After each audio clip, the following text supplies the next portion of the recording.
4월 5일 화요일 최후 승리를 얻기까지 사순절 가정예배에 함께 하시는 여러분을 주님의 이름으로 환영합니다. 먼저 평화의 인사를 나누겠습니다. 우리는 예수님을 바르게 믿는 믿음의 가정입니다. 우리는 예수님을 바르게 믿는 믿음의 가정입니다. 한 번 더 인사합니다. 우리의 삶을 통해 복음이 전해지기를 원합니다. 우리의 삶을 통해 복음이 전해지기를 원합니다. 다 함께 찬송가 268장 1절과 4절을 찬송하시겠습니다.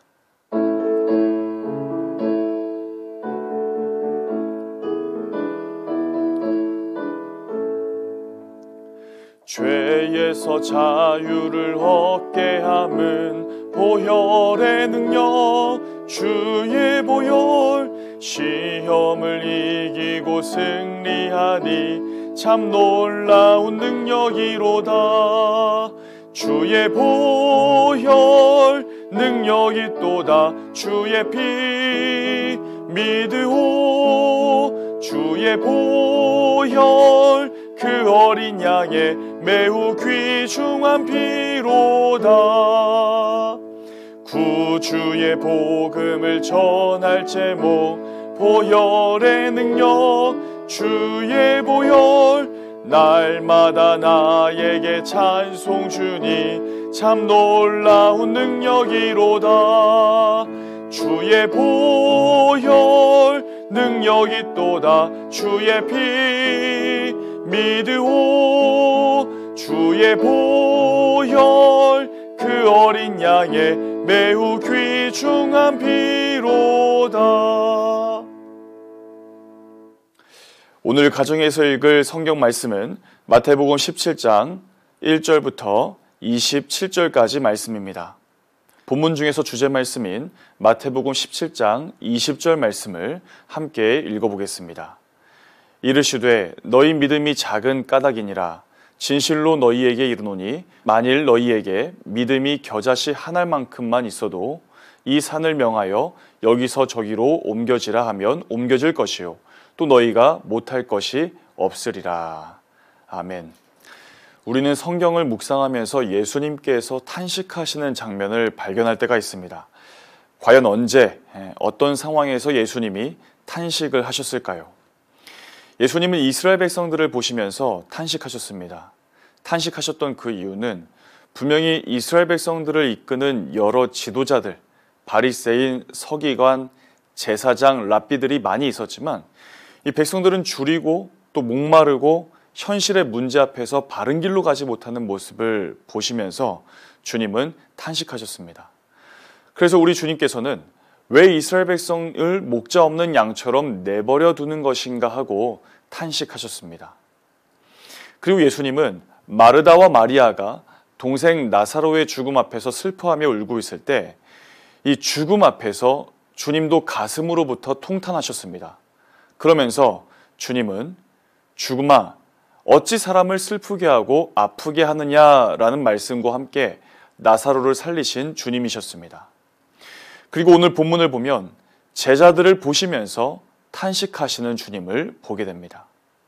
사랑하는 성도 여러분, 예수님께서는 마태복음 17장에서 이 변화산 사건을 통해 주님 자신의 이 십자가 고난과 죽음에 대해서 제자들에게 미리 말씀해 주셨습니다.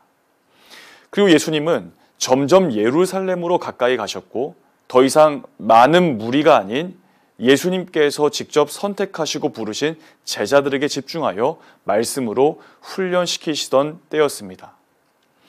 이제는 정말 십자가 죽음이 멀지 않은 그때에 여전히 믿음이 적은 제자들을 보시면서 탄식하신 주님이셨습니다. 오늘 말씀을 함께 나누면서 우리의 믿음이 어떤지, 예수님께서 칭찬하시는 그런 믿음인지 아니면 예수님께서 탄식하시는 적은 믿음을 가진 우리인지 우리 자신을 살피면서 주님께서 기뻐하시는 견고한 믿음으로 세워지는 이 밤이 되실 수 있기를 바랍니다. 먼저 첫 번째입니다. 우리는 스스로 우리 자신의 믿음을 점검해야 합니다.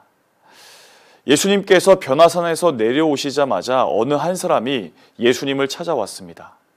간질에 걸린 아들이 물불을 가리지 않고 뛰어드는 이 아들의 문제 때문에 예수님을 찾은 것입니다. 이 사람은 먼저 예수님의 제자들에게 자신의 아들을 고쳐달라고 청했지만 제자들은 귀신을 쫓아내지 못했습니다. 그래서 능히 고치지 못했다라고 하면서 아버지로서 병에 들어 고통스러워하는 이 아들을 생각하며 괴로운 심정으로 주님을 찾은 것입니다.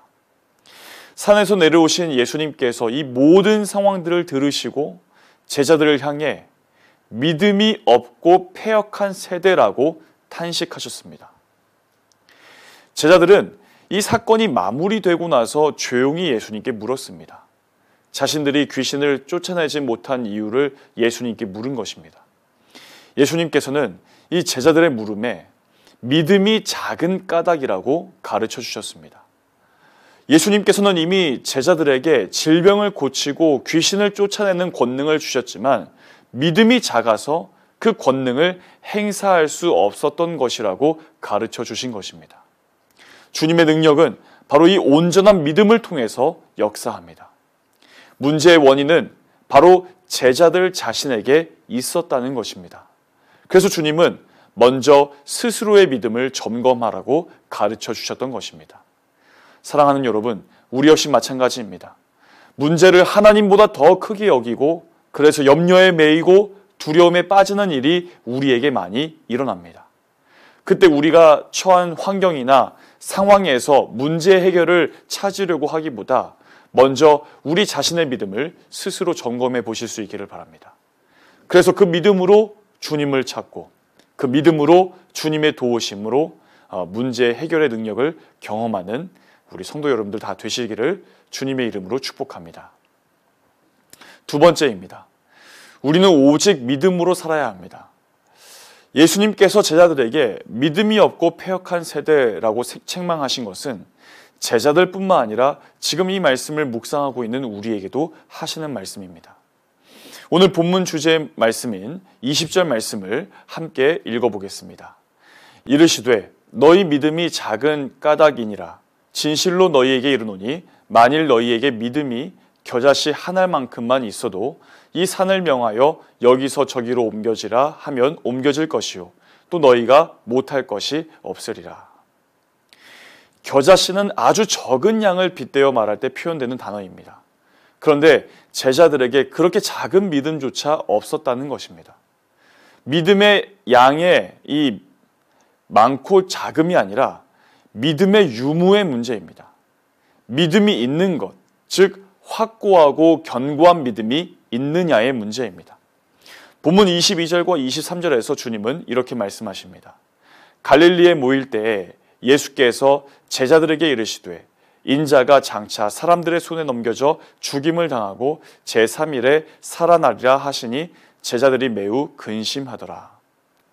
이제 예수님께서는 십자가에 못 박히실 때가 가까우셨습니다. 그래서 예수님은 제자들이 더욱 확고하게 믿음을 갖기를 바라셨던 것입니다. 우리는 아주 작은 믿음, 이 겨자씨만한 믿음이 있어도 못할 것이 없다라고 하신 주님의 말씀을 기억해야 합니다. 우리 삶에 너무 크게 보이는 문제들이 있을 때 우리가 구해야 할 것은 커다랗고 많은 양의 어떤 대단한 믿음이 아닌 오직 믿음을 간구할 수 있어야 합니다. 그 믿음으로 문제보다 더 크신 주님을 의지하는 성도 여러분들 되시기를 바랍니다. 세 번째입니다. 우리는 믿음으로 살아야 합니다.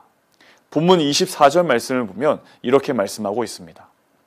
가버나움에 이르니 반세계를 받는 자들이 베드로에게 나와 이르되 너희 선생은 반세계를 내지 아니하느냐. 성전세를 거두는 사람들이 베드로에게 찾아와 너희 선생은 성전세를 바치지 않느냐라고 묻는 것입니다. 그래서 이 베드로는 내신다라고 대답을 하고 집으로 들어갔습니다.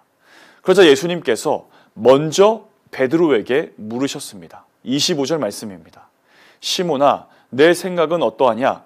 세상 임금들이 누구에게 관세와 국세를 받느냐? 자기 아들에게냐? 타인에게냐? 왜 예수님께서 먼저 베드로에게 물으셨을까요? 성전세는 유대인이라면 당연히 내야만 했습니다. 하지만 예수님의 제자들, 곧 교회는 하나님의 아들들이기 때문에 성전세를 낼 이유가 없다고 주님께서 말씀하신 것입니다. 주님께서는 먼저 시몬 베드로에게 너희의 생각이 어떤지를 물으셨습니다. 이 세상의 왕들은 누구로부터 관세와 주민세를 거두느냐, 자기 아들들이냐, 다른 사람들이냐라고 물으신 것입니다. 이 베드로는 다른 사람들로부터 거둡니다라고 대답을 했습니다. 그러자 주님은 그렇다면 그 아들들은 세금이 면제가 된다라고 말씀하십니다. 베드로의 대답에 의하면 아들은 세금이 면제가 됩니다.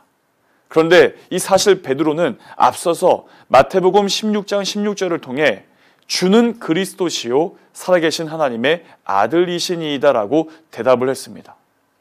즉 베드로는 예수님을 성전의 주인이신 하나님의 아들이라고 고백했지만 성전세를 거두는 사람에게는 예수님은 유대인이시기 때문에 성전세를 내신다라고 앞뒤가 맞지 않는 대답을 했던 것입니다. 사랑하는 여러분, 믿음은 고백이며 동시에 행동이어야 합니다. 베드로는 분명히 예수님에 대해서 바른 고백을 한 것이 분명합니다. 하지만 그의 행동, 그의 말, 그의 일상은 믿음의 고백과는 동떨어진 모습을 보이고 있는 것을 우리가 보게 됩니다. 우리는 믿음으로 살아가야 합니다. 주님을 향한 믿음의 고백이 우리의 삶을 통해서 드러나야 한다는 말씀입니다. 오직 믿음으로 살아가시는 동안의 모든 가정들 되시기를 주님의 이름으로 축복합니다. 이 시간 두 가지 기도 제목으로 함께 기도하겠습니다. 먼저 첫 번째입니다. 십자가 죽음과 부활을 말씀하시는 주님을 바르게 믿으며 그 믿음이 우리의 삶의 현장을 통해 나타나 열매 맺는 삶이 되도록. 둘째, 코로나19로 인해 경제적 피해와 어려움 가운데 있는 모든 이들을 긍휼히 여겨주시고 경제적으로 어려움에 처한 이들을 도울 수 있는 대책이 잘 세워질 수 있도록 우리 이 시간 다 함께 기도하시겠습니다.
주기도문으로 사순절 가정예배를 마치겠습니다.